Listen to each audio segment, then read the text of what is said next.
여러분 안녕하십니까? 광주 MBC 뉴스데스크입니다. 광주 전남의 소비자 물가지수 상승폭이 1년 만에 2%대로 떨어졌습니다. 고물가에 얼어붙은 소비 심리가 살아날 수 있을지 관심이지만 낙관적으로 전망하기엔 변수가 많습니다. 윤근수 기자입니다. 신선한 상품을 싸게 사는 맛에 찾는다는 전통시장에서도 지갑은 쉽게 열리지 않습니다. 만도 더 줄였죠. 비싸니까 사과 앞에 그런 건 못 먹죠. 백화점과 대형마트의 판매 실적도 부진합니다. 특히 광주 지역 백화점 판매액 지수는 재작년 10월 이후 20개월 연속 마이너스 행진을 이어가고 있습니다. 고금리와 고물가가 장기화하면서 소비 여력이 줄어든 탓이 큽니다. 그런데 좀처럼 떨어지지 않던 광주 전남의 소비자 물가 지수가 1년 만에 2%대로 떨어졌습니다. 지난달 소비자 물가 지수 상승률은 광주와 전남 모두 2.7%로 전달보다 각각 0.5%와 0.3%포인트 하락했습니다. 상승률이 3% 아래로 떨어진 건 지난해 7월 이후 처음입니다. 올해 5월 들어서 양호한 기상 여건이 계속되었고 이러한 물가 안정 지원 정책으로 인해서 생활 물가가 전년동월 대비 2.9% 상승하는 데 그친 것이 좀 영향이 있어 보입니다. 하지만 밥상 물가와 직결되는 신선식품 물가는 여전히 10%대 높은 상승률을 기록하고 있습니다. 7월 이후 물가 전망도 낙관하긴 어렵습니다. 태풍이나 폭우 등 여름철 기후 영향에 따라 물가 변동폭이 커질 수 있고 유류세 인하폭이 줄어들면서 7월부터 기름값도 올랐습니다.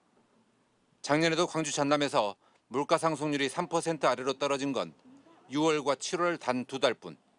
이후로는 다시 물가가 3% 이상 올랐습니다. MBC 뉴스 윤근수입니다. 장마철 시름이 더 깊어지는 이들이 있습니다. 바로 노후 아파트 주민들인데요. 빗물 누수가 심해 집집마다 곰팡이에 화재 위험까지 도사리고 있습니다. 장마철이 되면 그야말로 공포를 느낀다고 하는 주민들을 김규희 기자가 만나봤습니다. 주말 동안 100mm 가까운 많은 비가 내린 목포 시내 한 주상복합 아파트. 꼭대기층인 6층 집안에 들어가 보니 천장에서 물이 뚝뚝 흐릅니다. 바로 위층 옥상에 고인 장맛비가 아래층으로 줄줄 새는 겁니다. 떨어진 빗물로 바닥이 흥건하고 방 안 가득 곰팡이가 피면서 악취가 진동합니다. 6년 전 이 집을 장만했던 50대 집주인은 도저히 살 수가 없다며 입주 한 해 만에 이사를 나갔습니다. 거기 살다가 죽죠. 곰팡이에. 그리고 빗물이 뚝뚝 떨어지는데 어떻게 살겠어요. 모든 게 막 냄새나고 습하고 비만 오면 늘 새고. 같은 층에 살던 80대 이웃도 끝까지 버티다 석 달 전 결국 사는 곳을 옮겼습니다. 빗물이 전선에 스며들면서 누전으로 불꽃이 튀는 등 화재 위험에도 노출돼 있기 때문입니다.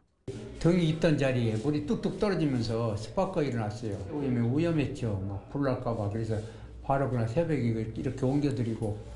지난 1957년 지어져 햇수로 50년 된 낡은 아파트. 수십 년 세월을 버티지 못한 채 곳곳에 금이 가고 누수 등의 문제가 터지면서 사람들이 떠나고 있습니다.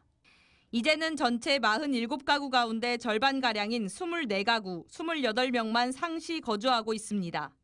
이곳에서 30년 가까이 살고 있는 70대 주민도 이웃을 하나둘 떠나보내고 남아 새는 빗물의 임시 방편으로 대야를 놓고 버티고 있습니다. 물이 새고 있으니까 잠이 안 오라 그래. 저 남편도 없이 나 혼자니까 무섭잖아. 그러니까 장마만 아니면 그렇게 많이는 안 새니까 버텨볼 텐데 장마에 계속 새면 어떻게 하냐고. 전남 지역에 오는 12일까지 많은 장맛비가 내릴 것으로 예보된 가운데 노후 아파트 주민들의 불안감은 날이 갈수록 커지고 있습니다. MBC 뉴스 김규희입니다. 광양 아파트 신탁 사기 관련 소식 얼마 전 전해드렸는데요. 그동안 전월세 사기와 불법 계약, 공매 등 온갖 논란에도 불구하고 아파트 시행사가 월세 세입자들을 모집하고 있는 것으로 확인됐습니다. 세입자들의 피해 확산이 우려되면서 대책 마련을 요구하는 목소리가 커지고 있습니다. 김단비 기자입니다. 중고 거래앱에 올라온 게시글입니다. 신축 아파트 15평의 월세가 보증금 300에 40만 원입니다. 방문 상담 시 특별한 혜택도 준다고 되어 있습니다. 모두 전월세 사기 의혹과 불법 임대차 계약, 보증금 환수 등의 문제가 불거진 아파트 관련 글입니다.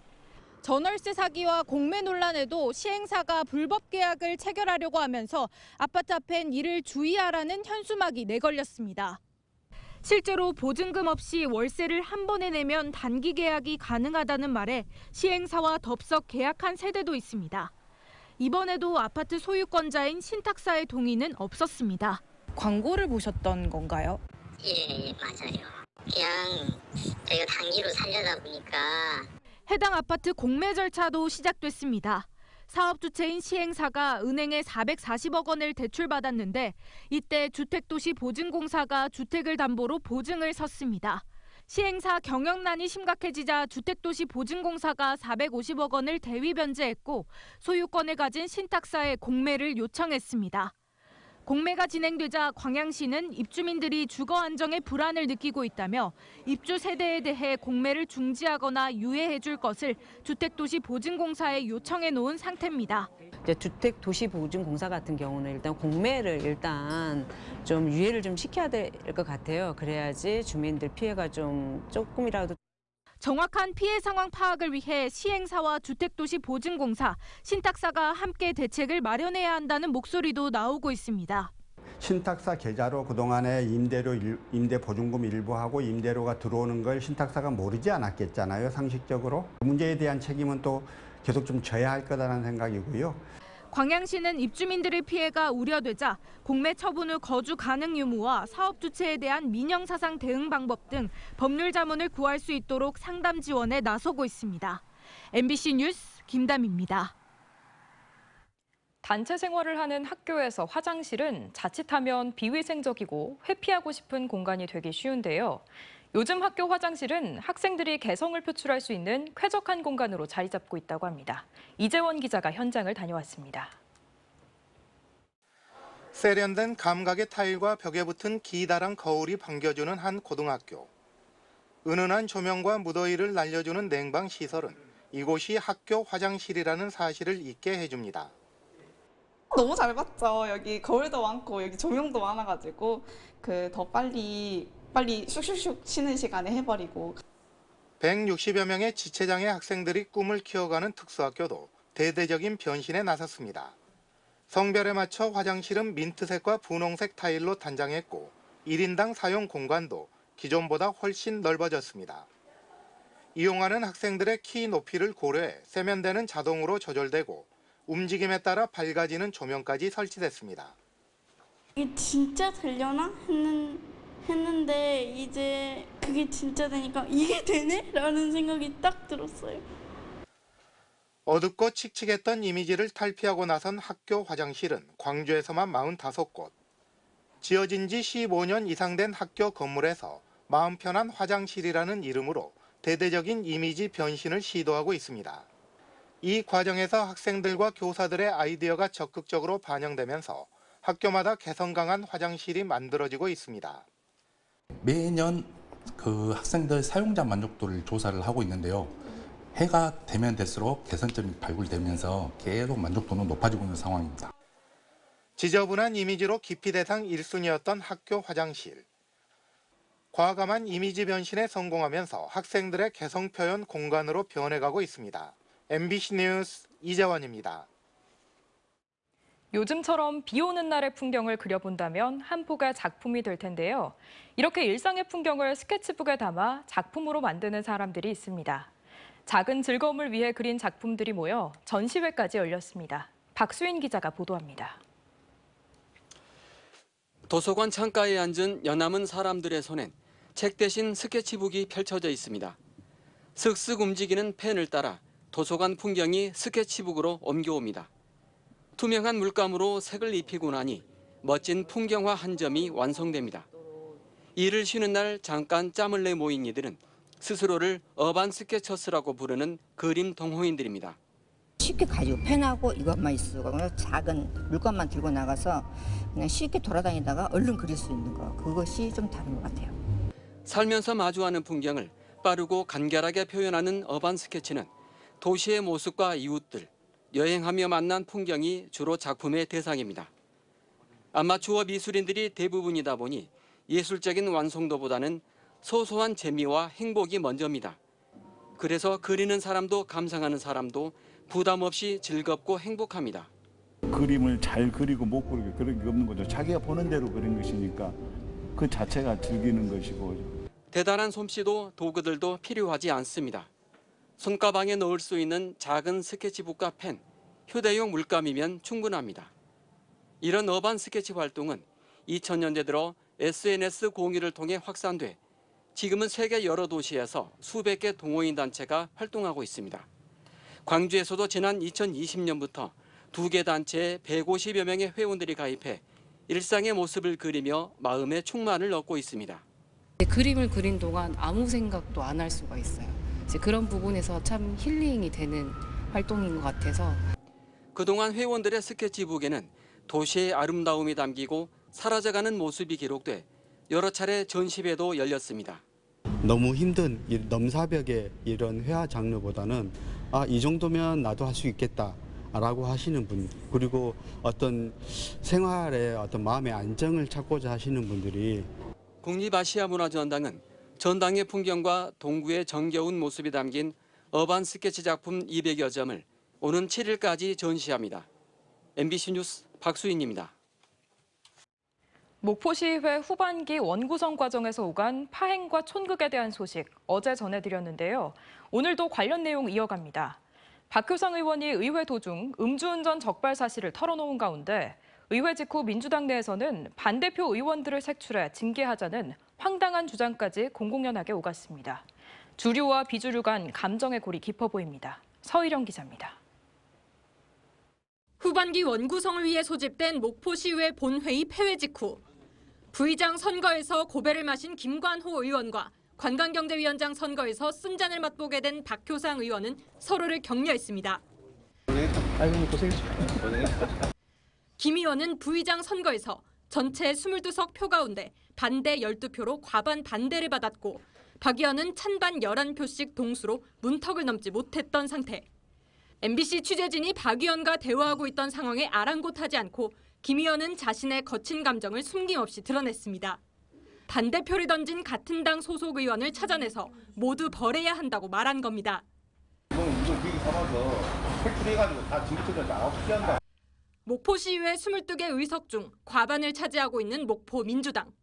민주당 소속 8명 의원들이 민주당이 정한 후보에게 찬성표를 준다는 당론을 어기고 자율투표에 나서면서 목포 민주당의 내용이 표면화됐습니다. 실제 목포시의회 안팎에서 초선 의원으로 구성된 목포 민주당 주류 5인방, 이른바 독수리 5형제가 존재한다는 소문이 무성하고 재선급 이상의 주류 의원도 서너 명으로 분류되고 있습니다.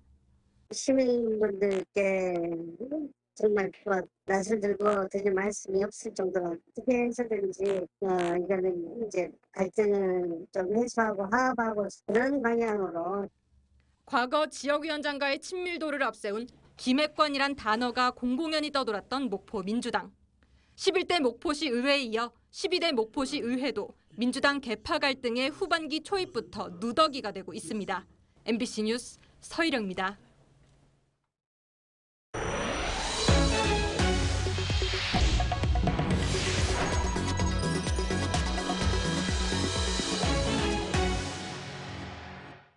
흉기 위협 사건에 대한 부적절한 대처와 미숙한 학교 운영으로 퇴직 압박을 받고 있는 학교장에 대해 광주시 교육청이 진상조사에 착수했습니다.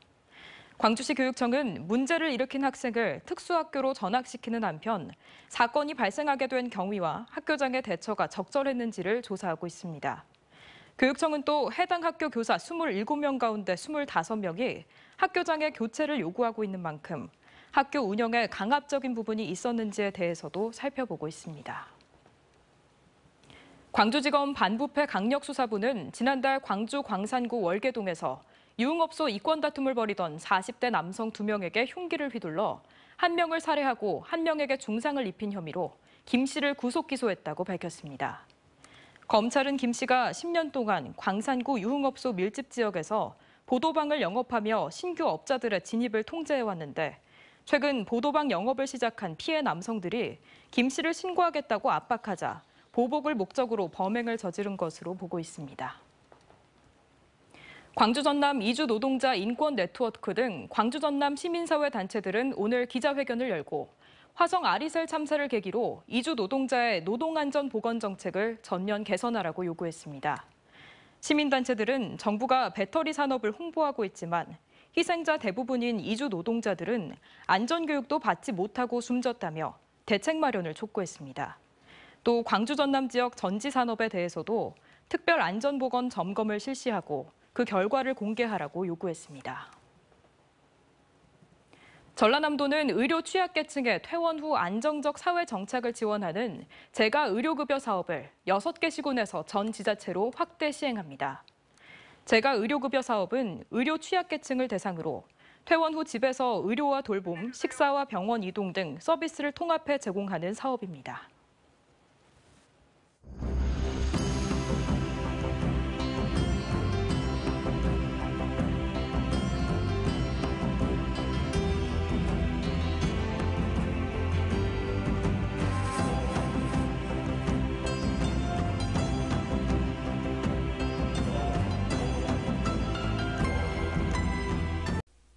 언제 어디서나 내 손 안의 뉴스. 광주 MBC 뉴스 유튜브 구독으로 함께하세요.